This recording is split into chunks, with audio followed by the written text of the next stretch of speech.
Hello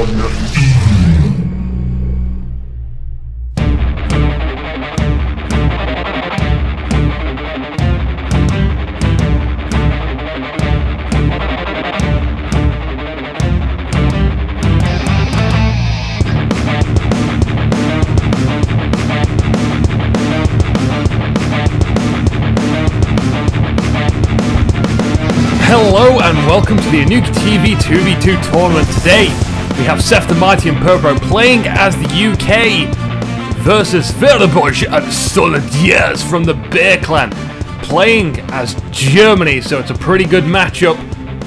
This is the map Westlands, which is the first time we're going to see this map on the InukiTV tournament Saga 1. And of course, this is the first time we're going to see all these players play in this tournament, because it's round 1 and that's how things work. On the left-hand side, playing for the UK, we have PerPro, and on the right we have Seth the Mighty. Both have a massive, gigantic, not going to say it, Swedish aura. That's right, they're Team Sweden. Now, I think the next time I do a tournament or a match, I'm going to ask people for some personal details, so I can have something to say about the players at the start of this game, just before this engagement, which is about to happen, because this game is just so freaking fast when it comes to early engagements. It's not like, oh, I need to build my base and make it pretty and stuff like that. But whilst we're watching this, you know, I would like to have something to say about the players. All I can really say about PerPro is he messages me on Steam sometimes, and I consider him a person, so I have to respond. And Seth is 15 years old, and I consider him a person when he messages me too. And that's about it. That's about as much personal information I can get from just the people I know. So yeah, no, next time round we'll see if we can get some details. Maybe for round 2, of course, that upcoming patch is most likely going to kick into round 2, and that's going to be very exciting. Maybe we'll get to play on some maps that no one has ever played before, which sounds awesome. Anyway, we've got PerPro here in his own little crater. This seems rather advantageous for them to have their own crater this early on in the game. But that's the map for you. He can go ahead and begin capping that zone. Team Bear having a little trouble getting near that now that the sandbag lines are up and the machine guns are firing straight into that zone. They've got excellent view of anyone inside that area. That's not a problem at all. PerPro keeping watch on that left-hand side, making sure no one sneaks past. And oh, yeah, I've just thought of something. Seth the Mighty, for those that have played against him, he really likes his saboteurs. He really likes to be, as he calls it, sneaky. So I'm going to predict we're obviously going to see some saboteurs in this game, sneaking right behind enemy lines. And I'm not sure why there was infantry moving up there. There was definitely no need for infantry to move into that zone. They already have the zone. They have that captured.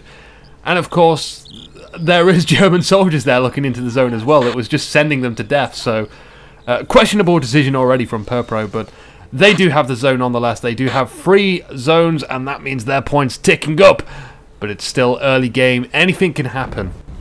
Already pinging on the map, we have an AT gun for Soldiez, firing on that sandbag line, hopefully, but in retaliation, we do have our own light AT gun from Seth the Mighty, which could return fire.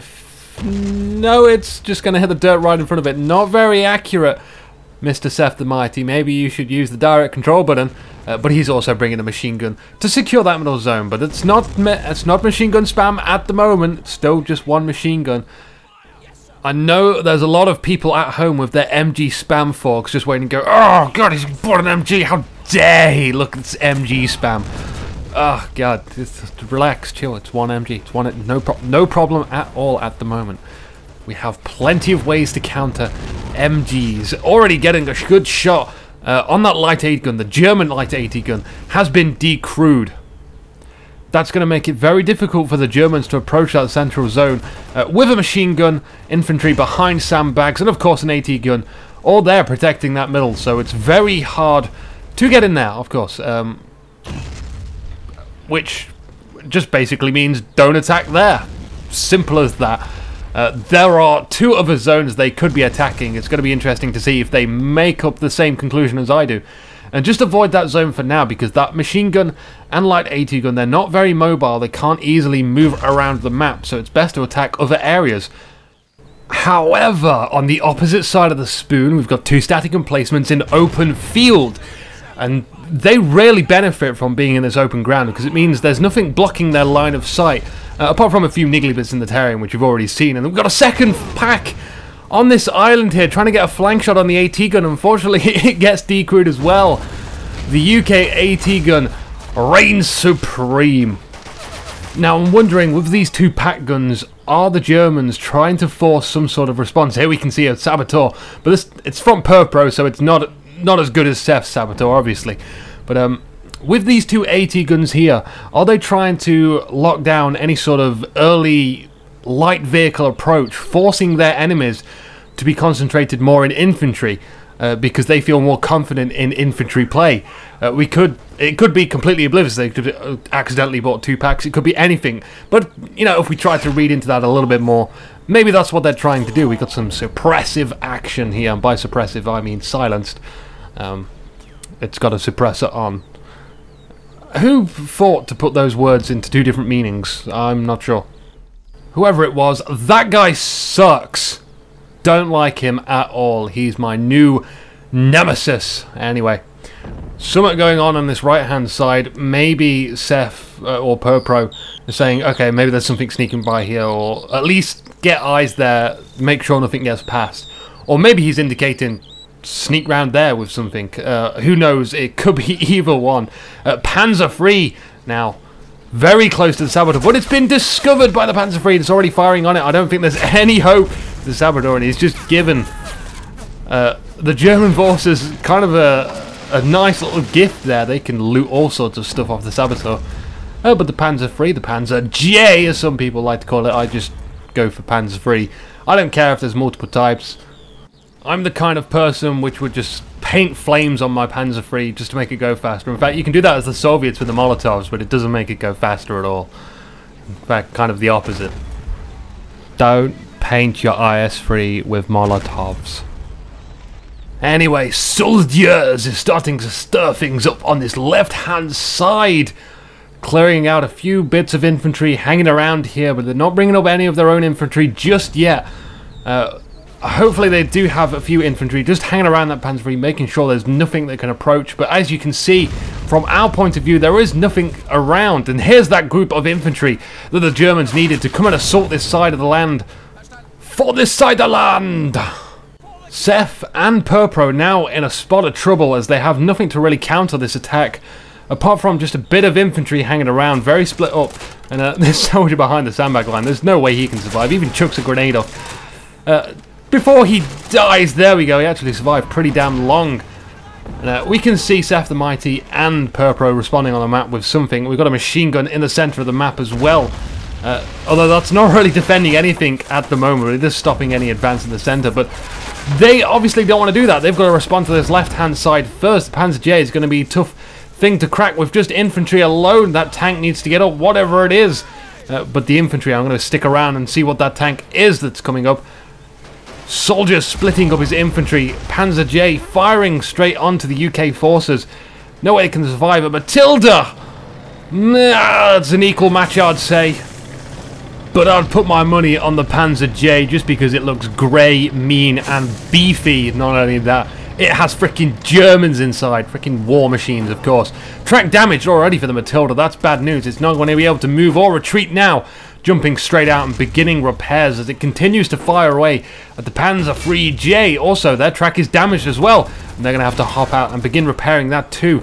Seth the Mighty doesn't want to lose this Matilda at all because that Panzer J is going to remain uncontested and continue to assist all his infantry in this zone, which means they will inevitably lose this point. And of course, that is exactly what Soldiez and Zveroboj want.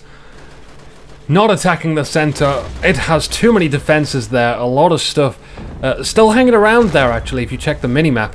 And oh no, the Matilda goes down from a pack in the... Oh, geesh. Seems like the pack from the centre of the map repositioned itself to get a good side shot. Great play there from Zveroboj. Also bringing in a 2-2-2, but that's already being fired on by the light AT on this side. It quickly gets out of its range, though, by the looks of things. Seth not too happy with that and already moving the AT gun to try and get closer as well. as this sneaky Saboteur. We can see some sandbags up on the right, which means Beer Clan are on alert. They've done their meta research. They know that Seth is famous for his sneaky attacks, and the 222 goes down from an AT rifle placed all the way back here.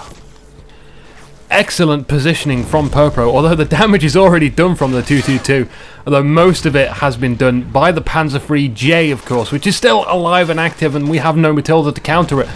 With only Anzacs here all grouped up, it's going to be very difficult for them to get anywhere near to do any sort of damage at all.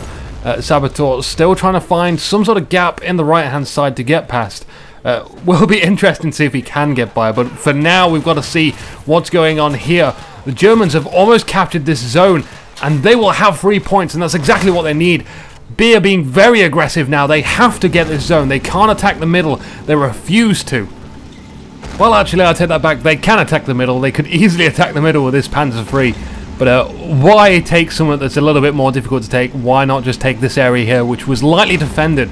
And we've seen this in the Felony and Medan game as well. They took the flank, and it's totally viable. You've got to remember that flanks exist in this game, as well as teamwork. You can't go in this alone. You can't just be one-on-one on both flanks and then totally ignore the center. It's just not going to work. Anyway, Seth brings in a Sherman to take out this Panzer J. Kind of an even match, I would say. The Sherman maybe has a little bit of an advantage, but both, I would say, are going to take some time to destroy each other. Anyway, the Commonwealth are now taking control of this area. That's good. They're putting up a decent fight. Not giving in so easily, which means they'll be back to 3 points. But for now, it's 2-on-2, which means the points are going up for nobody. Nobody wins. Looks like there were a few German Hoffels that managed to make it inside the zone, but they were cut off very shortly. Not enough to neutralize that zone, which is kind of fortunate for the Commonwealth, because then they would be losing points. Anyway, Soldiez keeping up the pressure on his left-hand side with whatever infantry he has left. It doesn't look like they're going to be reinforcing this attack, which is a shame because it was working so well. Obviously, they're not giving up. Maybe they're planning an attack on the central position or on the other side, which would be a great idea right now, because if you look at that right-hand position, it's just so weak. But they still have the Panzer J around here, as we can see. It's exposing its rear to the Sherman. That's a really bad idea. It looks like it's just trying to get out of range, but I don't know what the range is on these vehicles, but I'm sure they can fire that far. Repairs going on the Sherman. It looks like their track got hit, so they can't move closer. Panzer moving round for Soldiers, trying to get a good side shot. This is very bad news for the Sherman. It's taking some direct hits right now. This would be a huge loss for Seth the Mighty. He's already lost a Matilda. He doesn't want to lose the second thing. That's the only counter to that Panzer J all the way back there. Firing at the side armor of the Sherman. Track is more damage once again. It looks like that guy just finished repairing the track, and then all of a sudden he just gets broke again. And there it is, hull destroyed. Soldiers is certainly pleased about this one. They can apply more pressure to this zone right now. In fact, they were already starting to cap it once again for the second time. This Anzac throwing a grenade into the crater where that soldier was hiding. He blows up into a puddle of blood, and now finally that sole Anzac can start capping that zone. And look at Soldiers with his infantry standing right in front of his Panzer J. He's very certain that there's going to be no counter to this, not so soon. He's already destroyed a Matilda, he's already destroyed a Sherman, and there's artillery flying around somewhere where... There it is. Looks like it was aimed at a pack that we saw here earlier. Surely that wasn't really doing much. It wasn't killing any infantry on this side from what I saw. Nevertheless, it's still good to take out your enemy's stuff no matter what it is. There's a bit of a firefight going on in the center, just infantry shooting from behind their sandbags. They've pretty much got that point covered as one German soldier from Zveroboj tries to make it into the zone and neutralize the point. What was he thinking? That was no way he was going to survive from that, and we got another dead Saboteurs here. Maybe that was the one from earlier who killed the pack. It's kind of a shame, really, because those dudes have quite a lot on them, quite a valuable stuff that the Germans could really steal and use against their opponents. Soldiers and Zveroboj doing very good on this left-hand point. It's ticking up 80% now. They are soon to have 3 points, and the points will tick up for them. Points. It's all